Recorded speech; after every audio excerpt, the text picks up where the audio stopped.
The moment my daughter-in-law laughed and told everyone at the dinner table that I was just the woman who happened to raise her husband, the room went completely silent. Not awkward silent. The other kind. The kind where everybody suddenly becomes very interested in their plate because nobody wants to be the person who looks at the woman being humiliated. She smiled after saying it. That was the part one remember most. She smiled like she had just made a harmless joke. My son looked down at his napkin. His sister stopped chewing. And I sat there with my hands folded in my lap, listening to the little clock above the kitchen doorway tick once, twice, 3 times. Then I looked at my daughter-in-law and said, "You're right about one thing." She raised an eyebrow. I smiled. I did raise him. Then I took one slow sip of water. Nobody laughed. My name is Evelyn. I'm 63 years old, and for most of my adult life, I believe that being a good mother meant making yourself smaller whenever your children needed more room. I don't believe that anymore. I live in a quiet neighborhood outside Charlotte, North Carolina. In a white 2-story house with a small front porch and an oak tree that drops leaves into my driveway every fall. I've lived there for 19 years. My husband, Robert, bought the house with me before he passed away. He died 6 years ago after a long illness, and after that my son Michael became the center of whatever family I had left. Michael was 38 when he married Lauren. Lauren was beautiful, confident, the kind of woman who walked into a room and immediately knew where she belonged. The first time Michael brought her home, I actually liked her. She hugged me before I could decide whether she was a hugger. She told me my kitchen smelled amazing. She complimented the little blue vase on my dining table. And when she left, Michael asked me what I thought. I told him, "She's strong." He grinned. "That's what I like about her." And I said, "Then I hope you're strong enough for her." We both laughed. I meant it affectionately. I didn't know how prophetic that sentence would become. Started with little things. That's how these things usually start. Lauren would correct the way I folded towels. She'd rearrange things in my kitchen when she visited. She'd make comments about my clothes. "You'd look so much younger if you stopped wearing those cardigans." I'd laugh. Then she'd say things like, "I'm only teasing." So I'd laugh again. Because what else was I supposed to do? Eventually, the jokes became sharper. When I served homemade pie at Thanksgiving, she took one bite and said, "Wow, Michael, your mother really does cook like it's still 1998. Everyone laughed. I laughed too. Later, I stood alone in the kitchen washing dishes and realized I wasn't laughing anymore. But I told myself not to be sensitive. That phrase can become a prison if you let it. Don't be sensitive. Don't take it personally. She's joking. She's stressed. She's young. She's just being honest. I had 1,000 excuses for her before I ever considered giving myself one. Michael never seemed to notice. Or maybe he noticed and didn't know what to do. That's another thing people don't talk about. Sometimes the person hurting you doesn't have to be cruel themselves. Sometimes they just have to keep choosing silence. And silence can feel exactly like permission. A year after their wedding, Michael and Lauren bought a beautiful house about 20 minutes from mine. They had a daughter, Sophie, and then a little boy named Ethan. I adored those children. I babysat whenever they needed me. I cooked meals when Lauren was tired. I picked Sophie up from school. I watched Ethan when Michael had late meetings. I never complained. Not once. Because they were my grandchildren. And because somewhere deep inside me, I still believed that if I kept being useful, I would remain important. That's a dangerous bargain. You don't realize you've made it until somebody starts treating your love like an obligation. Lauren began making comments in front of the children. "Grandma's old-fashioned. Grandma doesn't really understand how things work anymore. Don't ask Grandma about technology, honey. We'll be here all day." The children laughed because children laugh when adults laugh. I smiled. But one afternoon, Sophie looked at me and said, "Grandma, Mommy says you don't know much." I felt something inside me stop. I crouched down beside her. "Your mommy says a lot of things." Sophie nodded. Then she whispered, "She says you're difficult." I looked toward the kitchen. Lauren was standing there. She heard every word. She didn't apologize. She just shrugged. That evening, I went home earlier than usual. I sat on my porch with a cup of tea and thought about every little insult I had swallowed over the last 3 years. And for the first time, I didn't ask myself what I had done wrong. I asked myself why I had accepted it. That question changed everything. A few weeks later, Lauren hosted a family dinner. Her parents were there. Her brother and his wife were there. Michael's sister, Amanda, came with her husband. And I was there because Michael had asked me to come. It was supposed to be a celebration for Ethan's 5th birthday. There were balloons in the living room, a cake on the kitchen island, music playing softly in the background. Everything looked perfect. Lauren had spent the entire afternoon showing everyone how beautifully she had decorated the house. She was glowing. Then dinner came. We were sitting around a long table. I was beside Amanda. Michael was across from me. Lauren sat at the head. Halfway through dinner, someone asked how Michael was doing at work. He answered. Then his father-in-law joked about how successful he had become. Lauren smiled. Oh, he wouldn't be where he is without me. Everyone laughed. Then she looked at me. Although I suppose Evelyn gets some credit. I smiled politely. Lauren continued. She did raise him, technically. That word. Technically. It landed harder than I expected. Amanda looked at me.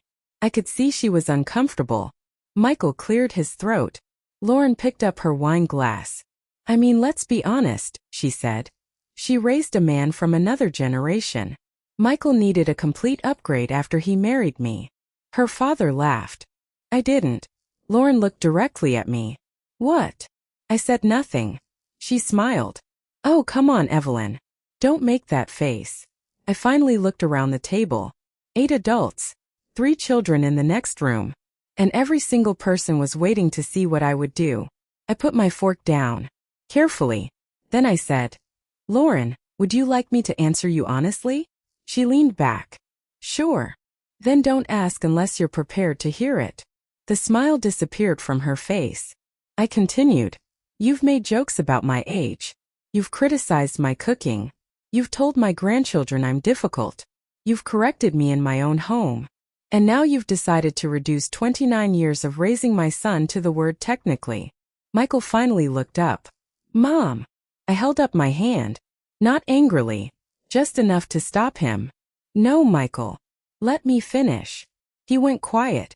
I looked back at Lauren. I have tolerated these comments because I thought keeping peace was more important than defending myself. Lauren crossed her arms. I was joking. I know. Then why are you making this such a big deal?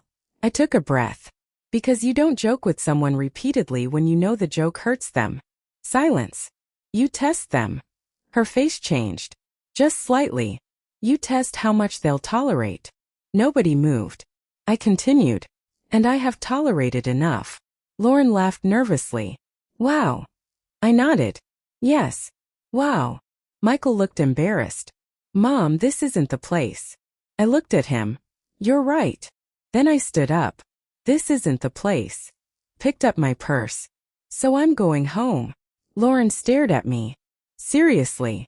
I looked at her. Completely. And I walked out. No shouting. No slammed doors. No dramatic speech. Just my coat, my purse, and the sound of my shoes against the hardwood floor. I drove home with both hands on the steering wheel. I didn't cry. I thought I would. But I didn't. Instead, I felt something strange. Relief. The next morning I made coffee. I sat at my kitchen table. And I wrote down 3 things. What I would no longer tolerate. What I would no longer pay for. And what I would no longer explain. The list was shorter than I expected. I would no longer accept insults disguised as jokes. I would no longer babysit because someone assumed I was available. And I would no longer defend myself to people committed to misunderstanding me. Then I made another decision. I stopped calling Michael. Not to punish him. Not to manipulate him. I simply stopped chasing conversations that he wasn't willing to have. 3 days passed. Then 5. On the 6th day he called. Mom. Hi. Are you okay? Yes. There was a long pause. About dinner. I waited. He sighed. Lauren feels like you embarrassed her. I almost laughed. But I didn't. Michael, she embarrassed herself. Mom. I didn't insult her. I know. Then what are we talking about? Another pause. Finally he said. She thinks you owe her an apology. I looked out the window. The oak tree in my backyard was beginning to lose its leaves. No, I said. Silence. Mom, she's my wife. I know. And I love her. I know that too. But you're my mother. Yes. So why does it feel like you're making me choose? I closed my eyes, because that sentence was exactly what I had been afraid of. I am not making you choose, I said softly. I'm choosing how I allow people to treat me. He didn't answer. Then I heard him say, I'll call you later. He didn't. Not that day. Not the next.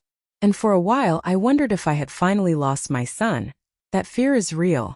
People can tell you to have boundaries all day long. They don't tell you how much courage it takes when the boundary might cost you someone you love.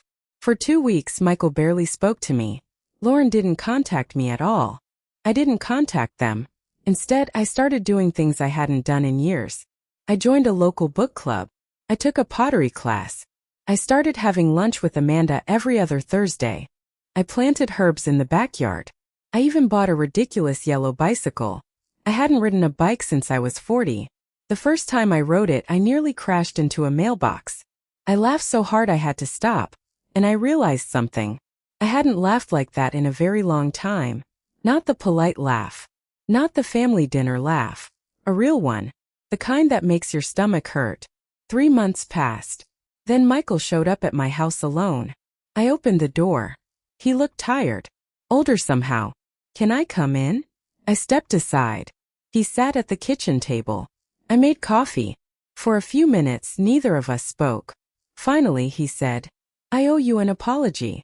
I looked at him. He stared into his cup. I should have said something that night. Yes. I should have stopped her. Yes. He swallowed. I've been thinking about what you said.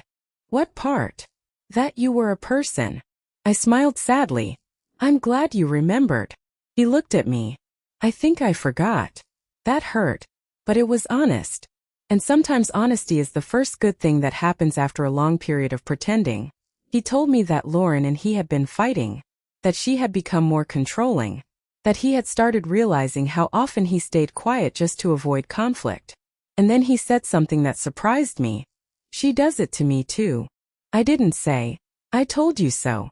I didn't say, now you understand. I just listened. When he finished, I said, Michael, I don't want you to come here because you're angry with your wife. He looked confused. I want you to come because you want a relationship with me. He nodded. I do. Then that's where we start. He came back the following Sunday. Then the Sunday after that. Lauren didn't come at first. I didn't ask why. Eventually she came too. She was quieter. Not warm. Not apologetic. But quieter. One afternoon, she stood in my kitchen while Michael and the children were outside. She said, I was angry that night. I know. I shouldn't have said those things. I waited. She looked at me. I don't know how to apologize. I smiled. You just did. She looked almost surprised. I did. Yes. She nodded. Then she said, I'm sorry. It wasn't dramatic. There was no crying. No hug. No movie ending. Just 2 women standing in a kitchen, finally saying something that should have been said years earlier. Things didn't magically become perfect after that. Lauren and I never became best friends. We probably never will. But she stopped insulting me. She stopped correcting everything I did. And most importantly, Michael stopped pretending not to hear. A year later, we had another family dinner. This time it was at my house. The table was smaller. The food was homemade. The children were older. And nobody had assigned me a role. Nobody assumed I would babysit. Nobody announced my weekends. After dinner, Sophie helped me clear the plates. She looked at me and said, Grandma, Mommy says you're really good at making pie. I smiled. Does she? Sophie nodded. She said she wants your recipe. I laughed. Tell your mother she can ask me herself. Sophie giggled. Then she ran outside. I stood in the kitchen for a moment. The same kitchen where I had once stood washing dishes after being humiliated. The same kitchen where I had wondered if speaking up would cost me my family. And I realized something. Sometimes reclaiming your dignity doesn't mean walking away from everyone. Sometimes it means teaching them how to walk toward you properly. I didn't need revenge. I didn't need Lauren to feel ashamed. I didn't need Michael to choose me over his wife. I needed something much simpler. Respect. And the moment I stopped accepting disrespect, I discovered who was actually willing to give it. I'm 63 years old. I have gray hair. I still wear cardigans. I still make pie the old-fashioned way. And yes, sometimes I forget where I put my glasses. But I am not obsolete. I am not difficult because I have boundaries. And I am not just the woman who happened to raise her husband. I am Evelyn. I raised my son. I loved him. I made mistakes. I sacrificed things. And I spent too many years believing that being needed was the same thing as being loved. It isn't. Being loved means someone cares how they speak to you. It means they notice when you're hurt. It means they don't make your kindness into a permanent obligation. And sometimes the strongest thing a woman can say isn't a scream. It isn't a threat. It isn't a dramatic goodbye. Sometimes it's just, that isn't acceptable. And then she calmly walks away. Because once you learn that you can survive